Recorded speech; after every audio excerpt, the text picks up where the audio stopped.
Suggestion দিয়েছেন। আজকে যে বিষয়টি এখানে উত্থাপিত হয়েছে এবং আলোচনা হচ্ছে, এটা অত্যন্ত একটি গুরুত্বপূর্ণ বিষয় বাংলাদেশের জন্য, বাংলাদেশের ইকোনমির জন্য।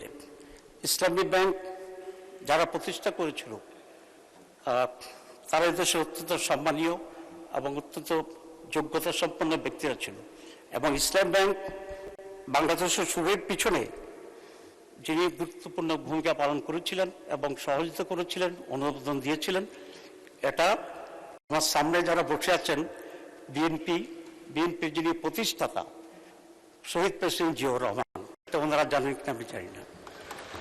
ওনার উৎসাহে অনুমোদনেই এদেশে প্রথম ইসলামিক ব্যাংক এখানে প্রতিষ্ঠিত। অনুমোদন বলতে অফিসিয়াল না, যে প্রসেসই করছেন উনি, but he was the one of the pioneer, যেটা এদেশে ইসলাম ব্যাংক গঠনের ক্ষেত্রে ভূমিকা রেখেছিলেন।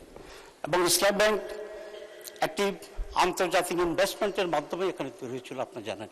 এখানে আইডিবির ফান্ডিং ছিল, কুয়েত ফাইন্যান্স ব্যাংকের ফান্ডিং ছিল, আল রাজি, যেটা বিশাল কোম্পানি আল রাজি, সেখানে ফান্ডিং ছিল, এবং বাংলাদেশের কতিপয় ইসলামপ্রিয় মানুষের ফান্ডিং ছিল।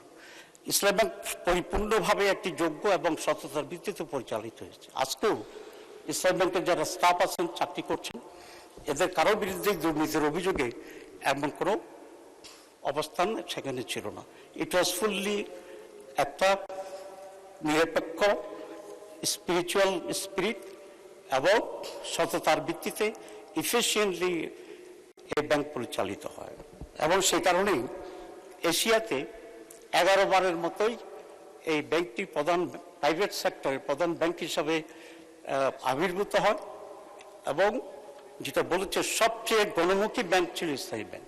3 কোটি গ্রাহক, আমার ধারণা জানি না এক্স্যাক্টলি এই পরিমাণ গ্রাহক আর কোনো ব্যাংকে আছে বলে আমি মনে করি না।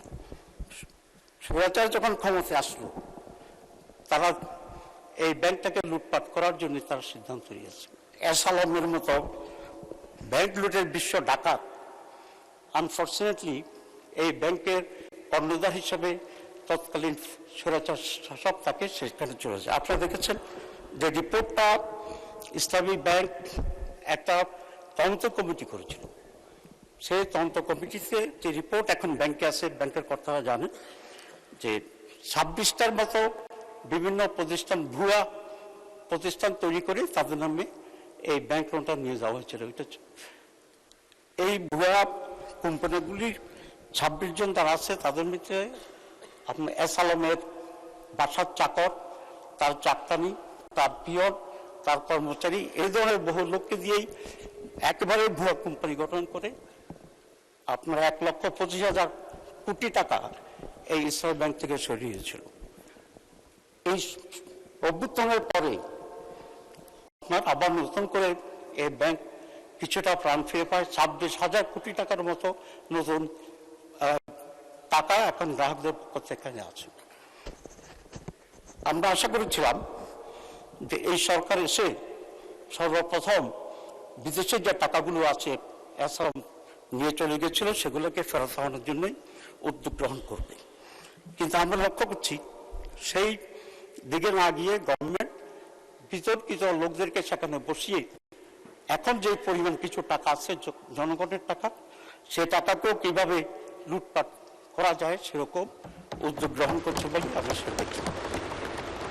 যে ব্যক্তিটিকে এখন চেয়ারম্যান হিসেবে নিয়োগ করা হয়েছে, তার ব্যক্তিগত চরিত্র, তারপর টাকা আত্মসাৎ, ঘুষ খাওয়া, এই ব্যাপারে ইতিমধ্যেই বহু রিপোর্ট আমরা এখানে দেখতে পাচ্ছি।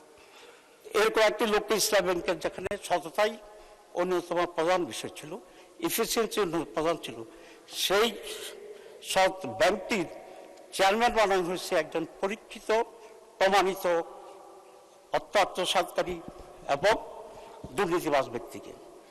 এরকম লোকেরা যদি এখানে চেয়ারম্যান হয়, তাহলে আসালামের মতোই তারা বাকি টাকাগুলোকে, জনগণের টাকাকে নিয়ে যাবে। এটা অত্যন্ত পরিষ্কার, এবং এই জন্যই ইসলাম ব্যাংকের গ্রাহকদের ভিতরে এক বিরাট আতঙ্ক তৈরি হয়েছে। মাননীয় স্পিকার, আজকে ইসলাম ব্যাংকের যে টাকা, এ টাকাগুলো কাদের? এখানকার সব মানুষের, এবং যারা ইসলামিক অর্থনীতিতে বিশ্বাস করে, এটা তাদের টাকা। সুতরাং এই টাকার ব্যাপারে আমাদের অবশ্যই কনসার্ন আছে। সেখানে আমি একজন গ্রাহক, আমি একজন ডিপোজিটর আছি সেখানে, এবং এখানে যে যারা আছে তারা, এবং ওই সাইডে অনেকেই আসেন নিশ্চয়ই, যারা ইসলামী ব্যাংকের সাথে ব্যবসা করছেন এবং তারা কমফোর্টেবলি ব্যবসা করতে যাচ্ছেন। এখন একটি সরকারের লক্ষ্য হওয়া উচিত কি? একটি সরকারের লক্ষ্য হওয়া উচিত যে এ সমস্ত প্রতিষ্ঠানগুলো যাতে অধিক সুন্দর এবং সুচারুভাবে পরিচালিত হয়, সেই জন্য চেষ্টা গ্রহণ করা।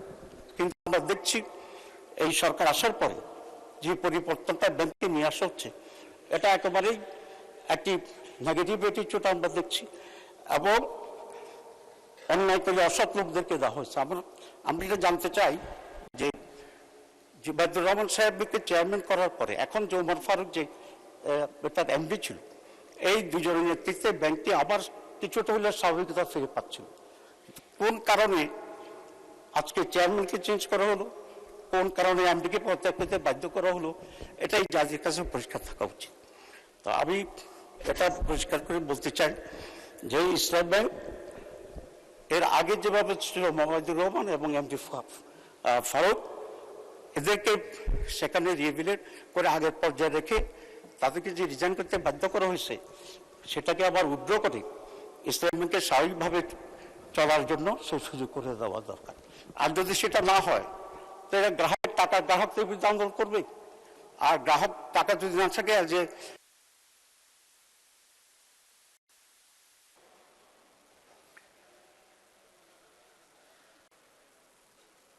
মাননীয় উপনেতা, আচ্ছা আপনি 1 মিনিটে সাম আপ করেন। আমার সমস্যা হচ্ছে খুব সহজ। আমরা দেখছি যে ইসলাম ব্যাংকে আওয়ামী লীগ যেভাবে দখল করেছে, আমাদের মাননীয় মন্ত্রী সালাউদ্দিন সাহেব তার আগের বলেছিলেন যেটা কত অংশ শেয়ার, মানে শেয়ার হোল্ডার কত অংশের মালিক আছে না, 82% আসালামের যে মালিকানা, এই 82% হচ্ছে অন্যান্য লোকদের মালিকানাকে ডাকাতির মাধ্যমে রিজার্ভার দিয়ে এটাকে সে দখল করে জোর করে নিয়ে গেছে। আমাদের দাবি এটা অরিজিনাল মালিকদের ফেরত দিতে হবে, এবং যেভাবে সুস্থভাবে চলছিল সেটাকে অব্যাহত রাখার জন্য চেষ্টা করতে হবে। নাহলে গ্রাহকরা আন্দোলন করবে, ইসলামী ব্যাংকের পক্ষে যা আছে তারা আন্দোলন করবে, এবং দেশে একটা বড় ধরনের আনরেস্ট হওয়ার সম্ভাবনা আছে। আমি সেই জন্য অনুরোধ করব যে আগের মতো করে ইসলামী ব্যাংকে ইসলামিক আদায় সৎ লোকদেরকে দিয়েই পরিচিত করার জন্য চেষ্টা করতে হবে, এবং এসালামের লোককেই বসানোর জন্য চেষ্টা করছে। কোনো এসালামের লোক ইসলামী ব্যাংকের কাজও দিতে পারবে না। ধন্যবাদ।